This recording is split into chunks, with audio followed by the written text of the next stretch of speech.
गीता अध्याय 3 कर्म योग। अर्जुन ने कहा, हे जनार्दन, हे केशव, यदि आप बुद्धि को सकाम कर्म से श्रेष्ठ समझते हैं तो फिर आप मुझे इस घोर युद्ध में क्यों लगाना चाहते हैं? आपके व्यायामश्रित और अनेक कार्यार्थक उपदेशों से मेरी बुद्धि मोहित हो गई है, अतः कृपा करके निश्चय पूर्वक मुझे बताएं कि इनमें से मेरे लिए सर्वाधिक श्रेष्ठकर क्या होगा। श्री भगवान ने कहा, हे निष्पाप अर्जुन, मैं पहले ही बता चुका हूँ कि आत्म साक्षात्कार का प्रयत्न करने वाले दो प्रकार के पुरुष होते हैं। कुछ इसे ज्ञान योग द्वारा समझने का प्रयत्न करते हैं तो कुछ भक्ति भाव सेवा के द्वारा। न तो कर्म से विमुख होकर कोई कर्म फल से छुटकारा पा सकता है और न केवल संन्यास से सिद्धि प्राप्त की जा सकती है।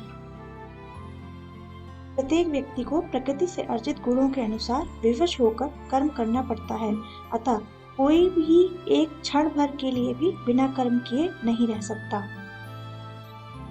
जो कर्मेंद्रियां को वश में तो करता है, किंतु जिसका मन इंद्रिय विषयों का चिंतन करता रहता है, वह निश्चित रूप से स्वयं को धोखा देता है और मिथ्याचारी कहलाता है।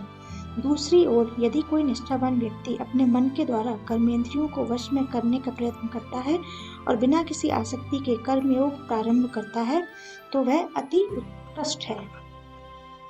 अपना नियत कर्म करो, क्योंकि कर्म न करने की अपेक्षा कर्म करना श्रेष्ठ है। कर्म के बिना तो शरीर निर्वाह भी नहीं हो सकता। श्री विष्णु के लिए यज्ञ रूप में कर्म करना चाहिए, अन्यथा कर्म के द्वारा इस भौतिक जगत में बंधन उत्पन्न होता है। अतः हे कुंती पुत्र, उनकी प्रसन्नता के लिए अपने नियत कर्म करो, इस तरह तुम बंधन से सदा मुक्त रहोगे।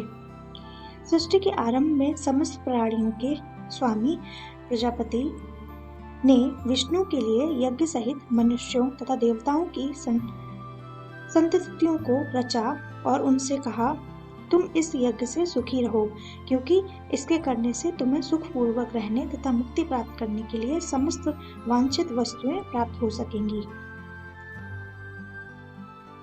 यज्ञों के द्वारा प्रसन्न होकर देवता तुम्हें भी प्रसन्न करेंगे और इस तरह मनुष्यों तथा देवताओं के मध्य सहयोग से सभी को संपन्नता प्राप्त होगी। जीवन की विभिन्न आवश्यकताओं की पूर्ति करने वाले विभिन्न देवता यज्ञ संपन्न होने पर प्रसन्न होकर तुम्हारी सारी आवश्यकताओं की पूर्ति करेंगे, किंतु जो इन उपहारों को देवताओं को अर्पित किए बिना भोगता है, वह निश्चित रूप से चोर है। भगवान के भक्त सभी प्रकार के पापों से मुक्त हो जाते हैं, क्योंकि वे यज्ञ में अर्पित किए भोजन और प्रसाद को ही खाते हैं। अन्य लोग जो इस इंद्रिय सुख के लिए भोजन बनाते हैं, वह निश्चित रूप से पाप खाते हैं। सारे प्राणी अन्न पर आश्रित हैं, जो वर्षा से उत्पन्न होता है। वर्षा यज्ञ संपन्न करने से होती है और यज्ञ नियत कर्मों से उत्पन्न होता है। वेदों में नियमित कर्मों का विधान है और ये वेद साक्षात श्री भगवान परब्रह्म से प्रकट हुए हैं। फलतः सर्वव्यापी ब्रह्मा यज्ञ कर्मों में सदा स्थित रहता है। हे प्रिय अर्जुन, जो मानव जीवन में इस प्रकार वेदों द्वारा स्थापित यज्ञ चक्र का पालन नहीं करता, वह निश्चय ही पापमय जीवन व्यतीत करता है। ऐसा व्यक्ति केवल इंद्रियों की तुष्टि के लिए व्यर्थ ही जीवन रहता है। किंतु जो व्यक्ति आत्मा में ही आनंद लेता है तथा जिसका जीवन आत्म साक्षात्कार युक्त है और जो अपने में ही पूर्णता संतुष्ट रहता है, उसके लिए कुछ करणीय और कर्तव्य नहीं होता। स्वरूप सिद्धि व्यक्ति के लिए न तो अपने नियत कर्मों को करने की आवश्यकता रह जाती है, न ऐसा कर्म न करने का कोई कारण ही रहता है। उसे किसी अन्य जीव पर निर्भर रहने की आवश्यकता भी नहीं रह जाती। अतः कर्म फल में आसक्त हुए बिना मनुष्य को अपना कर्तव्य समझकर निरंतर कर्म करते रहना चाहिए, क्योंकि अनासक्त होकर कर्म करने से उसे परब्रह्म की प्राप्ति होती है। जनक जैसे राजाओं ने केवल नियत कर्मों को करने से ही सिद्धि प्राप्त की है, अतः सामान्य जनों को शिक्षित करने की दृष्टि से तुम्हें कर्म करना चाहिए। महापुरुष जो आचरण करता है, सामान्य व्यक्ति उसी का अनुसरण करता है। वह अपने अनुकरणीय कार्यों से जो आदर्श प्रस्तुत करता है, संपूर्ण विश्व उसका अनुसरण करता है। हे प्रतापुत्र, तीनों लोकों में मेरे लिए कोई भी कर्म नियत नहीं है। न मुझे किसी वस्तु का अभाव है और न आवश्यकता ही है। तो भी मैं नियत कर्म करने में तत्पर रहता हूँ, क्योंकि यदि मैं नियत कर्मों को सावधानी पूर्वक ना करूं तो हे पार्थ, यह निश्चित है कि सारे मनुष्य मेरे पथ का ही अनुगमन करेंगे। यदि मैं नियत कर्म ना करूं तो ये सारे लोग नष्ट हो जाएंगे। तब मैं अवांछित जन समुदाय को उत्पन्न करने का कारण हो जाऊंगा और इस तरह संपूर्ण प्राणियों की शांति का विनाशक बनूंगा। जिस प्रकार अज्ञानी जन फल की आसक्ति से कार्य करते हैं, उसी तरह विद्वान जनों को चाहिए कि वे लोगों को उचित पथ पर ले जाने के लिए अनासक्त रहकर कार्य करें। विद्वान व्यक्ति को चाहिए कि वे सकाम कर्मों में आसक्त अज्ञानी पुरुष को कर्म करने से रोके नहीं, ताकि उसका मन विचलित न हो, अपितु भक्ति भाव से कर्म करते हुए वह उन्हें सभी प्रकार के कर्मों में लगाए, जिससे कृष्ण भाव मत का क्रमिक विकास हो। जीवात्मा अहंकार के प्रभाव में मोहग्रस्त होकर अपने आप को समस्त कर्मों का कर्ता मान बैठता है, जबकि वास्तव में वे प्रकृति के तीनों गुणों द्वारा संपन्न किए जाते हैं। ये महाभाव भक्ति भाव में कर्म तथा सकाम कर्म के भेद को भली भांति जानते हुए जो परम सत्य को जानने वाला है, वह कभी भी अपने आप को इंद्रियों में तथा इंद्रिय तृप्ति में नहीं लगाता। माया के गुणों से मोहग्रस्त होने पर भी अज्ञानी पुरुष पूर्णतः भौतिक कार्यों में संलग्न रहकर उसमें आसक्त हो जाते हैं। यद्यपि उनके ये कार्य उनमें ज्ञानाभाव के कारण खत्म होते हैं, किंतु ज्ञानी को चाहिए कि उन्हें विचलित न करें। अतः हे अर्जुन, आप अपने सारे कार्यों को मुझ में समर्पित करके मेरे पूर्ण ज्ञान से युक्त होकर लाभ की आकांक्षा से रहित, स्वामित्व के किसी दावे के बिना तथा आलस्य से रहित होकर युद्ध करो। जो व्यक्ति मेरे आदेशों के अनुसार अपना कर्तव्य करते रहते हैं और ईर्ष्या रहित होकर इस उद्देश्य का श्रद्धा पूर्वक पालन करते हैं, वह सकाम कर्मों के बंधन से मुक्त हो जाते हैं।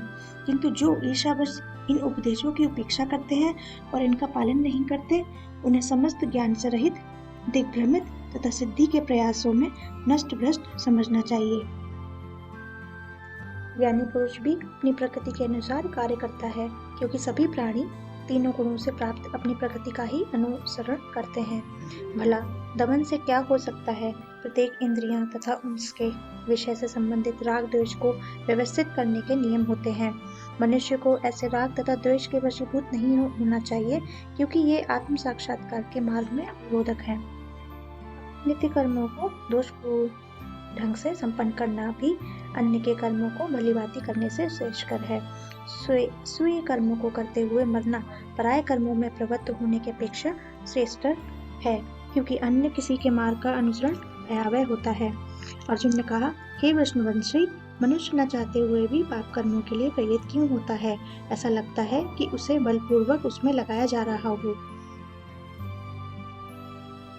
श्री भगवान ने कहा, हे अर्जुन, इसका कारण रजोगुण के संपर्क से उत्पन्न काम है, जो बाद में क्रोध का रूप धारण करता है और जो इस संसार का सर्वभक्षी पापी शत्रु है। जिस प्रकार अग्नि धुएं से, तर्पण धूल से अथवा भ्रूण गर्भाशय से आवृत रहता है, उसी प्रकार जीवात्मा इस काम की विभिन्न मात्राओं से आवृत रहती है। इस प्रकार ज्ञान में जीवात्मा की शुद्ध चेतना उसके काम रूपी नित्य शत्रु से ढकी रहती है, जो कभी भी तुष्ट नहीं होती और अग्नि के समान जलती रहती है। इंद्रियां, मन तथा बुद्धि इस काम के निवास स्थान हैं। इनके द्वारा यह काम जीवात्मा के वास्तविक ज्ञान को ढककर उसे मोहित कर लेता है। इसलिए हे भरतवंशियों में श्रेष्ठ अर्जुन, प्रारंभ में ही इन इंद्रियों को वश में करके इस पाप के महान प्रतीक का दमन करो। ज्ञान तथा आत्म साक्षात्कार के इस विनाशकर्ता का वध करो। कर्मेंद्रियों जड़ पदार्थ की अपेक्षा श्रेष्ठ है। मन इंद्रियों से बढ़कर है, बुद्धि मन से भी उच्च है और वह आत्मा बुद्धि से भी बढ़कर है। इस प्रकार हे महाभाव अर्जुन, अपने आप को भौतिक इंद्रियों, मन तथा बुद्धि से परे जानकर और मन को सावधान आध्यात्मिक बुद्धि कृष्ण भाव मत से स्थिर करके आध्यात्मिक शक्ति द्वारा इस काम रूपी दुर्जय शत्रु को जीतो। अध्याय 3 कर्मयोग समाप्त।